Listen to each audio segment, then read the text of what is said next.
Morning friends, मैं अनूपुर तेजस्वी आप सभी का स्वागत करती हूँ हमारे शो डेली डोज पर। आज हम 18 अगस्त के करंट अफेयर्स पर डिस्कस करेंगे, साथ ही उसकी डिटेल जानकारी भी देंगे। दोस्तों, आज की पीडीएफ फाइल आप हमारे वीडियो के डिस्क्रिप्शन बॉक्स से डाउनलोड कर सकते हैं और डेली के पीडीएफ के लिए हमारे टेलीग्राम ग्रुप को ज्वाइन कीजिए, जिसकी लिंक हमारे वीडियो के डिस्क्रिप्शन बॉक्स पर दिया गया। तो चलिए शुरू करते हैं आज का वीडियो। तो दोस्तों, आज का हमारा पहला क्वेश्चन है, सर्वोच्च न्यायालय ने निम्नलिखित में से किस अधिनियम के तहत बेटियों की संपत्ति के अधिकार पर निर्णय लिया है? इसका आंसर है सी आंसर सही है हमारा, हिंदू उत्तराधिकार संशोधन अधिनियम 2005 के। सुप्रीम कोर्ट ने अपने आदेश में कहा है कि पैतृक संपत्ति में बेटी का भी बराबर हक है। न्यायमूर्ति अरुण मिश्रा की अध्यक्षता वाली खंडपीठ ने हिंदू उत्तराधिकार कानून में 2005 के लिए किए गए संशोधन की व्याख्या की। उन्होंने कहा कि अगर कानून संशोधन से पहले भी किसी पिता की मृत्यु हो गई, तब भी उसकी बेटियों को पिता की संपत्ति में बराबर हिस्सा मिलेगा। हिंदू अविभाजित परिवार की पैतृक संपत्ति में बेटी का भी बेटे की तरह समान अधिकार होगा, भले ही हिंदू उत्तराधिकार अधिनियम 2005 के लागू होने के पहले ही उसके पिता की मृत्यु क्यों न हो गई हो। तो दोस्तों याद रखिएगा, सर्वोच्च न्यायालय ने हिंदू उत्तराधिकार संशोधन अधिनियम 2005 अधिनियम के तहत बेटियों की संपत्ति के अधिकार पर निर्णय लिया है। और बता दें कि 2005 में हिंदू उत्तराधिकार अधिनियम 1956 में एक ये जो संशोधन किया गया था, इसके तहत पैतृक संपत्ति में बेटियों को बराबर हिस्सा देने की बात कही गई थी। श्रेणी 1 की कानूनी वारिस होने के नाते संपत्ति पर बेटी का बेटे जितना हक है, शादी से इसका कोई लेना देना नहीं है। ठीक है दोस्तों, अब बेटियों को भी बेटों जैसा हक मिलेगा।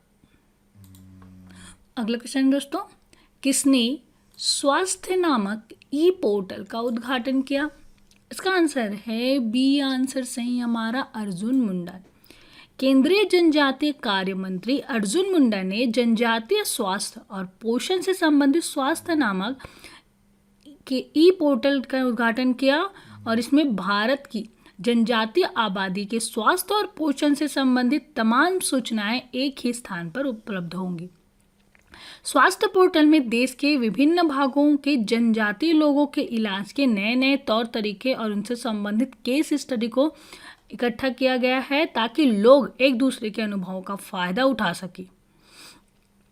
और दोस्तों बता दें कि इसके साथ ही इस पोर्टल स्वास्थ्य पोर्टल के ई पोर्टल का उद्घाटन के साथ ही अर्जुन मुंडा जी ने बताया कि फेसबुक के साथ साझेदारी से गोइंग ऑनलाइन एज लीडर यानी गोल नाम की एक कार्यक्रम की भी शुरुआत की जानकारी दी। ठीक है दोस्तों, तो याद रखिएगा, अर्जुन मुंडा जी ने स्वास्थ्य नामक ई पोर्टल का उद्घाटन किया। और दोस्तों पोर्टल के बारे में बात हो रही तो हाल ही में भारतीय लघु उद्योग विकास बैंक सिडबी ने ट्रांस यूनियन स्लीप के साथ मिलकर सूक्ष्म लघु एवं मध्यम उद्यमों एमएसएमई के लिए पोर्टल शुरू किया। इस पोर्टल का नाम एमएसएमई सक्षम है। ठीक है, भारतीय लघु उद्योग विकास बैंक और ट्रांस यूनियन सिविल के साथ मिलकर एमएसएमई सक्षम एक पोर्टल लॉन्च किया गया। उसके साथ ही विश्व हाथी दिवस कार्यक्रम के अवसर पर मानव हाथी टकराव एवं एक सुरक्षा नामक राष्ट्रीय पोर्टल बीटा संस्करण का भी लॉन्च किया गया। वंदे भारत मिशन के तहत भारत लाए जा रहे हवाई यात्रियों की मदद के लिए दिल्ली एयरपोर्ट ने एयर सुविधा पोर्टल तैयार किया। और इसके साथ ही रक्षा मंत्री राजनाथ सिंह ने सृजन नाम की एक पोर्टल का शुभारंभ किया और यह वन स्टॉप ऑनलाइन पोर्टल है जो विक्रेताओं को स्वदेशीकरण की वस्तुओं के लिए एक्सेस प्रदान करता है। ओके दोस्तों, तो इन पोर्टल को भी याद रखिएगा।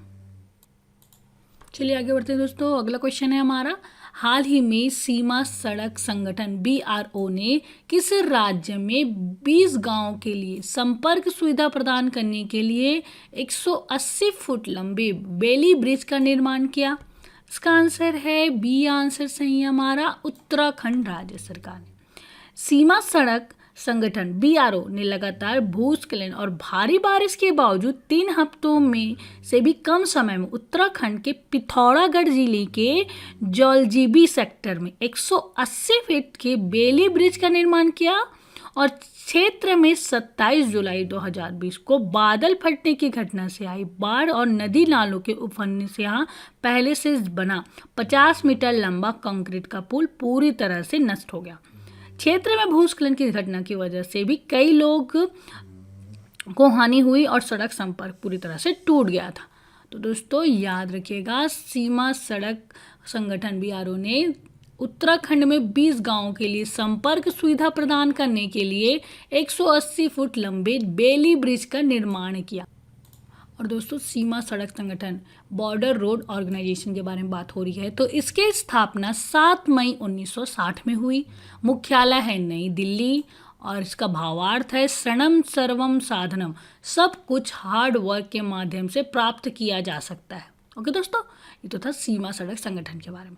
और उत्तराखंड में इसका निर्माण हुआ पुल का, ब्रिज का। तो फिर उत्तराखंड की बात हो रही है तो उत्तराखंड की राजधानी है देहरादून और गैरसैंण। राज्यपाल है बेबी रानी मौर्य और मुख्यमंत्री है त्रिवेंद्र सिंह रावत। अगला क्वेश्चन है दोस्तों, हाल ही में BRICS anti drugs working group की चौथी बैठक की अध्यक्षता किस देश ने की? इसका आंसर है बी आंसर सही हमारा, रूस देश ने की। हाल ही में रूस की अध्यक्षता में BRICS anti drugs working group की चौथी बैठक का आयोजन किया गया और इस दौरान नारकोटिक्स कंट्रोल ब्यूरो के महानिदेशक राकेश अस्थाना ने भारतीय दल का नेतृत्व किया। दोस्तों इस बैठक के दौरान ब्रिक्स देशों में मादक पदार्थों की स्थिति, मादक पदार्थों की अवैध तस्करी से संबंधित अंतर्राष्ट्रीय और क्षेत्रीय रुझान और मादक पदार्थों की तस्करी की स्थिति पर विभिन्न आंतरिक और बाहरी कारकों के प्रभाव आदि विषयों पर चर्चा की गई। ओके दोस्तों, तो याद रखिएगा, BRICS anti drugs working group की चौथी बैठक की अध्यक्षता रूस देश ने की। और दोस्तों ब्रिक्स के बारे में जान लेते हैं।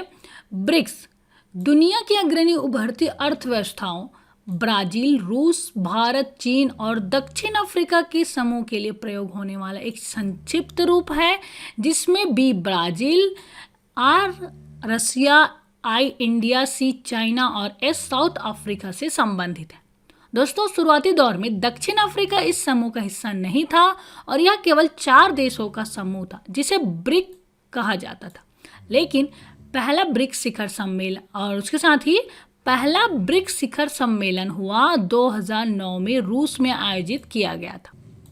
और दोस्तों दिसंबर 2010 में दक्षिण अफ्रीका को ब्रिक में शामिल होने के लिए आमंत्रित किया गया, जिसके बाद दक्षिण अफ्रीका ने चीन में आयोजित तीसरे शिखर सम्मेलन में हिस्सा लिया और समूह में संक्षिप्त रूप से ब्रिक्स को अपनाया। अगला क्वेश्चन दोस्तों, किस देश ने कोरोना वायरस से लड़ने के लिए भारत में इनोवेशन चैलेंज फंड लॉन्च किया? इसका आंसर है बी आंसर सही हमारा, ब्रिटेन देश ने। ब्रिटिश सरकार ने कोरोना वायरस से लड़ने के लिए भारत में इनोवेशन चैलेंज फंड लॉन्च किया है और इनोवेशन चैलेंज फंड ब्रिटिश सरकार ने 3 मिलियन यूरो यानी 26 करोड़ रुपये से ज़्यादा निवेश किए हैं। इस नई योजना के तहत भारतीय वैज्ञानिकों को अकादमिक और इंडस्ट्री में कोविड-19 से लड़ने के लिए समर्थन दिया जाएगा। ओके दोस्तों, तो याद रखिएगा, ब्रिटेन ने कोरोना वायरस से लड़ने के लिए भारत में इनोवेशन चैलेंज फंड लॉन्च किया है। और साथ ही बता दें दोस्तों, हाल ही में ब्रिटेन ने अश्वेत शख्सियतों महात्मा गांधी, जासूस नूर इनायत खान और मैरी सिकोल की उपलब्धियों पर इनकी तस्वीरों वाले सिक्के जारी करने की योजना बनाई है। और साथ ही हाल ही में ब्रिटेन में भारत के राजदूत नियुक्त हुए गायत्री ईश्वर कुमार। ओके दोस्तों, इनको याद रखिएगा। ब्रिटेन की राजधानी है लंदन, प्रधानमंत्री है बोरिस जॉनसन और मुद्रा है पाउंड स्टर्लिंग। अगला क्वेश्चन दोस्तों, भारतीय प्रतिभूति एवं विनिमय बोर्ड सेबी ने म्यूचुअल फंड नियमों के उल्लंघन के लिए सार्वजनिक क्षेत्र के कितने वित्तीय संस्थानों पर 10-10 लाख रुपए का जुर्माना लगाया है? इसका आंसर है सी आंसर सही हमारा, 3। भारतीय प्रतिभूति एवं विनिमय बोर्ड सेबी ने म्यूचुअल फंड नियमों के उल्लंघन के लिए सार्वजनिक क्षेत्र के 3 वित्तीय संस्थानों पर 10-10 लाख रुपए का जुर्माना लगाया है।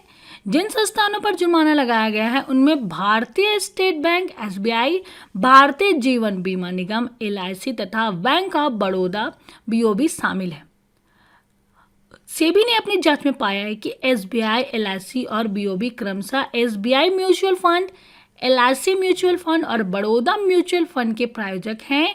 इनके पास इन म्यूचुअल फंड में 10-10% से अधिक की हिस्सेदारी है। इसके अलावा एलआईसी, एसबीआई और बीओबी यूटीआई एएमसी की भी प्रायोजक है और इनके पास संपत्ति प्रबंधन कंपनी और यूटीआई एमएफ की 89 कंपनी में अलग से 10% से अधिक हिस्सेदारी है। सेबी ने कहा है कि यह म्यूचुअल फंड नियमों के अनुरूप नहीं है और उन्होंने कहा कि मार्च 2018 में म्यूचुअल फंड के नियमों में संशोधन किया था।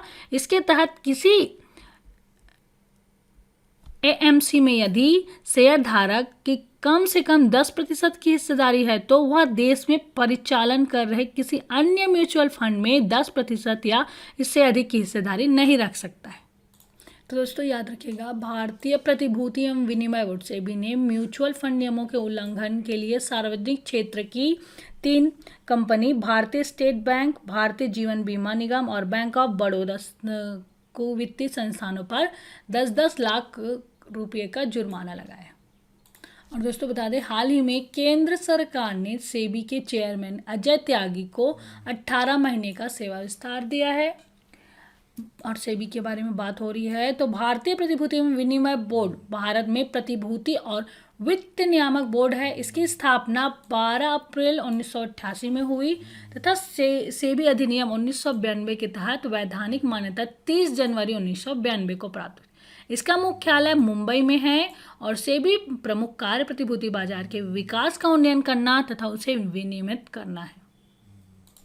अगला क्वेश्चन है दोस्तों, किस बैंक ने स्वतंत्रता दिवस पर डिजिटल बैंकिंग अभियान डिजिटल अपनाए की शुरुआत की? इसका आंसर है बी आंसर सही हमारा, पंजाब नेशनल बैंक ने। सार्वजनिक क्षेत्र में देश के दूसरे सबसे बड़े बैंक पंजाब नेशनल बैंक ने 74वें स्वतंत्रता दिवस के अवसर पर डिजिटल बैंकिंग अभियान डिजिटल अपनाए की शुरुआत की और 15 अगस्त से अगले कुछ महीनों तक उनके जितने ग्राहक अब पहला डिजिटल बैंकिंग लेन देन करेगा प्रति यूजर 5 रुपये पीएम केयर फंड में दान दिया जाएगा। दोस्तों डिजिटल अपनाए अभियान के बारे में जान लेते हैं। बैंक का कहना है कि ग्राहकों को उनकी बैंकिंग आवश्यकताओं के लिए डिजिटल बैंकिंग चैनलों में कदम रखने हेतु प्रोत्साहित करने की पहल के रूप में पीएनबी डिजिटल अपनाए अभियान की शुरुआत की गई है। इसके तहत प्रत्येक ग्राहक द्वारा अपने रुपे डेबिट कार्ड से पीओएस अथवा ई कॉमर्स प्लेटफॉर्म के लिए पहले वित्तीय लेन देन करने, फंड ट्रांसफर करने के लिए एईपीएस अकाउंट के एक्टिवेशन करने, एईपीएस खाते का भीम आधार मर्चेंट भुगतान द्वारा एक्टिवेशन तथा यूपीआई सर्विस के एक्टिवेशन करने पर बैंक द्वारा पीएम केयर फंड में 5 रुपये का योगदान किया जाएगा। तो दोस्तों याद रखिएगा, पंजाब नेशनल बैंक ने स्वतंत्रता दिवस पर डिजिटल बैंकिंग अभियान डिजिटल अपनाए की शुरुआत की। और दोस्तों पंजाब नेशनल बैंक के बारे में जान लेते हैं। उसके फाउंडर है लाला लाजपत राय, हेडक्वार्टर है नई दिल्ली और उसकी स्थापना हुई थी 19 मई 1894 में।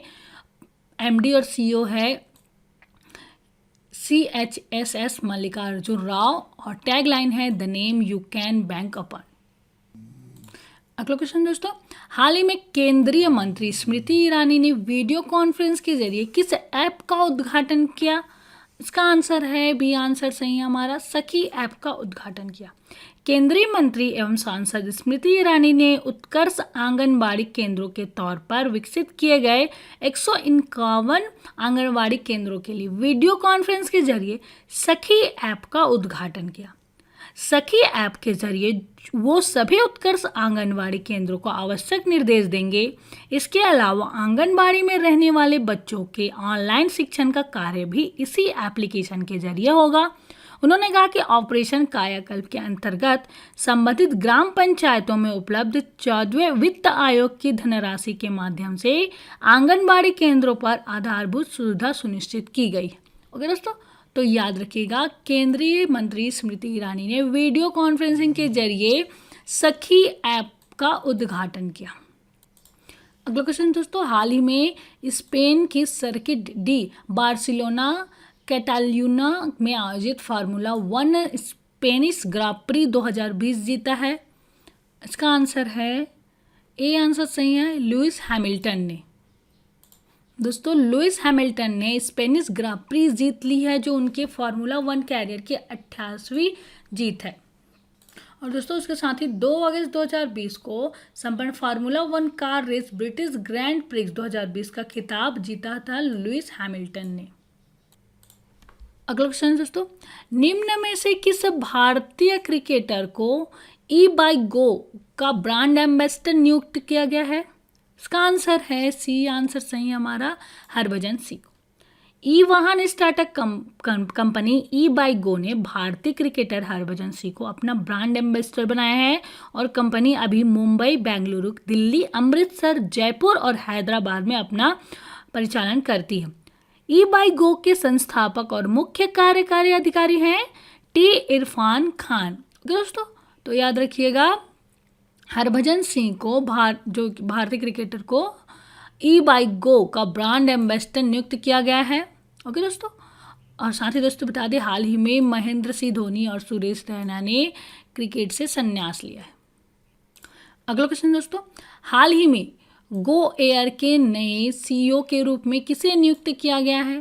इसका आंसर है सी, आंसर सही है हमारा, कौशिक खोना को। कौशिक खोना को गो एयर एयरलाइंस के मुख्य कार्यकारी अधिकारी के रूप में नियुक्त किया गया है। वह विनय दुबे का स्थान लेंगे। वे विनय दुबे का स्थान लेंगे और गो एयर मुंबई, महाराष्ट्र में स्थित एक भारतीय कम लागत वाली एयरलाइन है। यह भारतीय व्यापार समूह वाडिया समूह के स्वामित्व में। ओके दोस्तों, तो याद रखिएगा गो एयर के नए सीईओ नियुक्त हुए हैं कौशिक खोना और उन्होंने विनय दुबे का स्थान लिया है। और इसके साथ ही दोस्तों गो एयर का मुख्यालय मुंबई, महाराष्ट्र में है और संस्थापक हैं जहांगीर वाडिया और इसकी स्थापना 2005 में हुई। अगला क्वेश्चन दोस्तों, पीएम मोदी ने अपने स्वतंत्रता दिवस के भाषण के दौरान भारत की सबसे लुप्त प्राय प्रजातियों के संरक्षण के लिए कौन सी 2 नई परियोजनाओं को शुरू करने की घोषणा की है? इसका आंसर है ए, आंसर सही है हमारा, प्रोजेक्ट टाइगर और प्रोजेक्ट डॉल्फिन। प्रधानमंत्री नरेंद्र मोदी ने 15 अगस्त 2020 को स्वतंत्रता दिवस के भाषण के दौरान प्रोजेक्ट लायन और प्रोजेक्ट डॉल्फिन का शुभारंभ किया। आधुनिक तकनीक का उपयोग करते हुए देश में 2 लुप्त प्राय प्रजातियों के संरक्षण के लिए 2 परियोजनाओं की शुरुआत की गई। ओके दोस्तों, तो याद रखिएगा प्रधानमंत्री नरेंद्र मोदी जी ने स्वतंत्रता दिवस के भाषण के दौरान भारत की सबसे लुप्त प्राय प्रजातियों के संरक्षण के लिए प्रोजेक्ट टाइगर और प्रोजेक्ट डॉल्फिन 2 परियोजनाओं के शुरू करने की घोषणा की। और साथ ही दोस्तों बता दें पीएम नरेंद्र मोदी ने 10 अगस्त 2020 को पनडुब्बी ऑप्टिकल फाइबर केबल का उद्घाटन किया। उसके साथ ही उन्होंने हाल ही में कृषि और संरचना कोष के तहत 1 लाख करोड़ रुपए की वित्त पोषण सुविधा का भी शुभारंभ किया। और प्रधानमंत्री नरेंद्र मोदी ने ईमानदार करदाताओं के लिए 13 अगस्त को transparent taxation honouring the honest launch किया है। ठीक है, और प्रधानमंत्री नरेंद्र मोदी ने दिल्ली स्थित राजघाट के समय के स्थित राष्ट्रीय स्वच्छता केंद्र का भी उद्घाटन किया। तो इन चीज़ों को भी याद रखिएगा दोस्तों। अगला क्वेश्चन दोस्तों, किस राज्य सरकार ने centralised e commerce platform Yellow Chain launch किया है? इसका आंसर है बी, आंसर सही हमारा, नागालैंड ने। नागालैंड के मुख्यमंत्री नेफ्यू रियो ने राज्य की जनता को सतत आर्थिक गतिविधियों के लिए अपने स्वयं के स्थानों में से उत्पादों या सेवाओं में स्थायी व्यवसाय बनाने के लिए येलो चैन नामक एकीकृत ई कॉमर्स प्रणाली शुरू की है। और येलो चैन राज्य के लोगों के लिए एक एकीकृत मंच के रूप में कार्य करेगा, जहां कोई भी विक्रेता, सेवा प्रदाता, व्यक्ति, समूह स्वयं को पंजीकृत कर सकेगा और उसमें उत्पादों, ट्रेंडों, कौशल, सेवाओं आदि को अपलोड कर सकता है, ताकि नागरिकों को, खरीदारों को उनकी सेवा या उत्पाद तक पहुंच हो सके।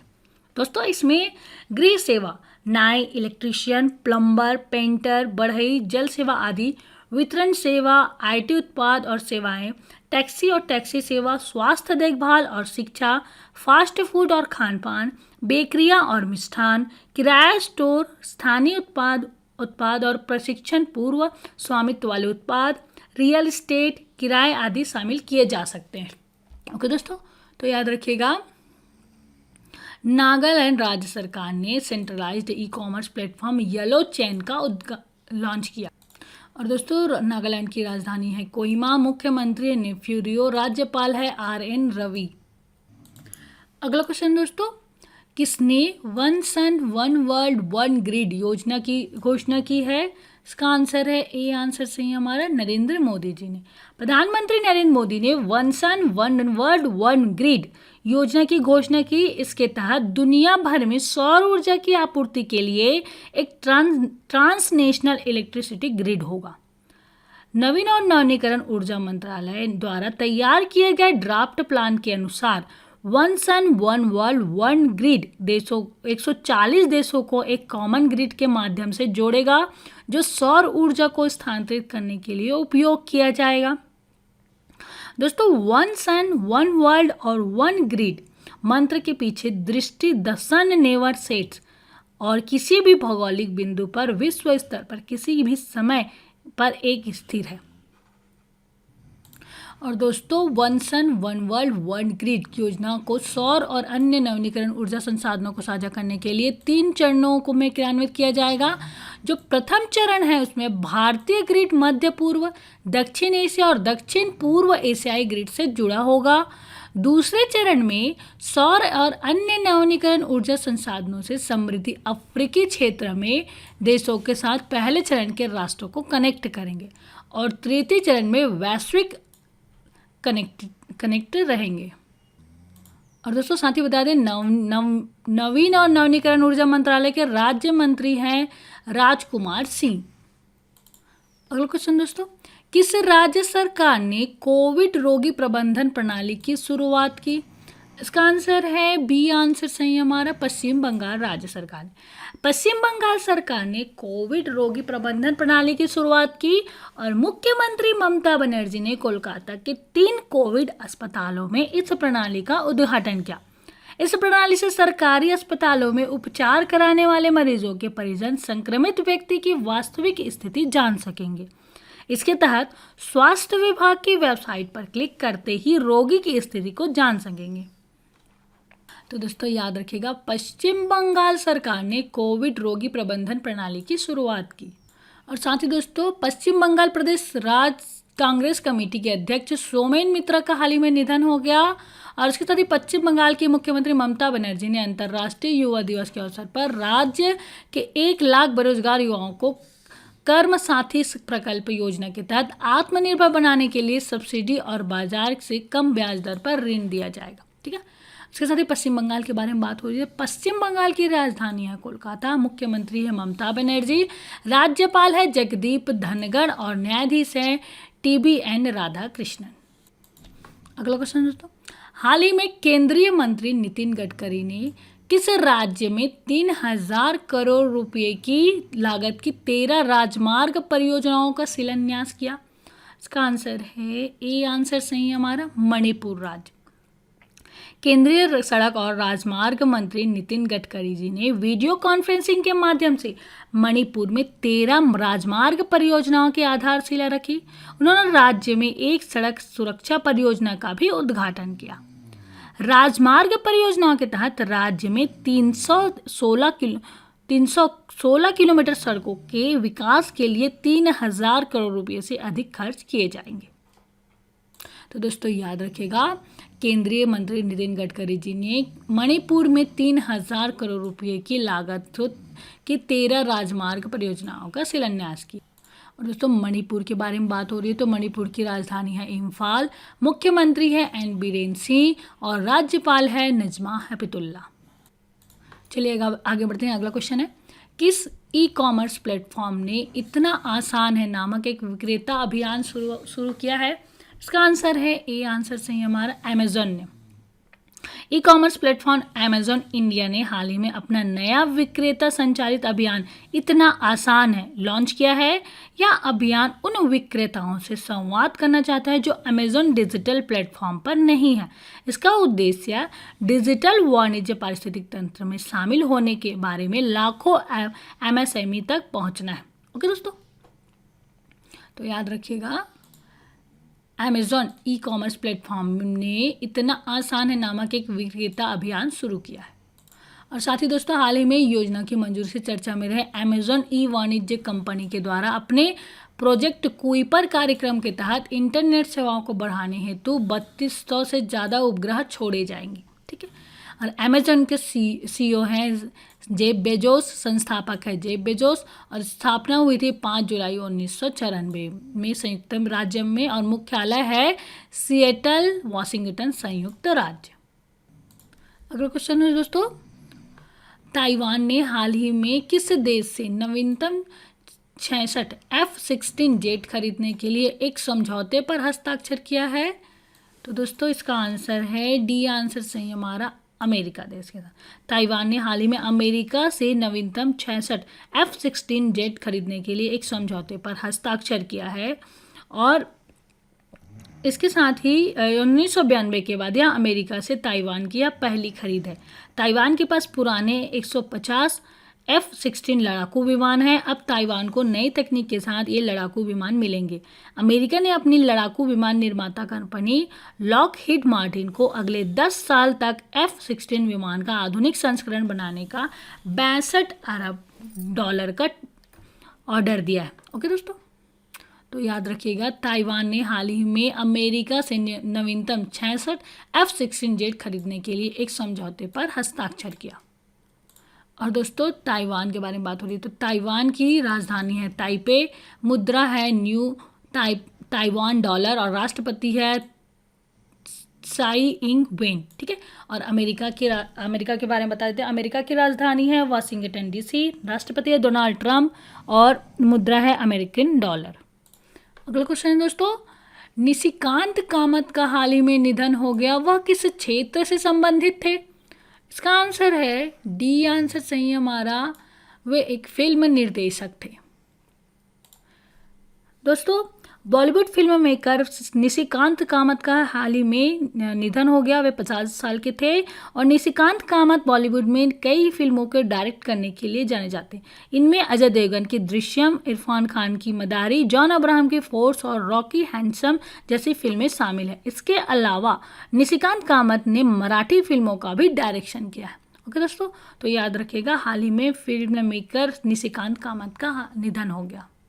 और दोस्तों आज का लास्ट क्वेश्चन है, सुर सम्राट पंडित जसराज का अमेरिका के न्यू जर्सी शहर में अपने घर में देहांत हो गया। उन्हें किस वर्ष पद्म विभूषण से सम्मानित किया गया था?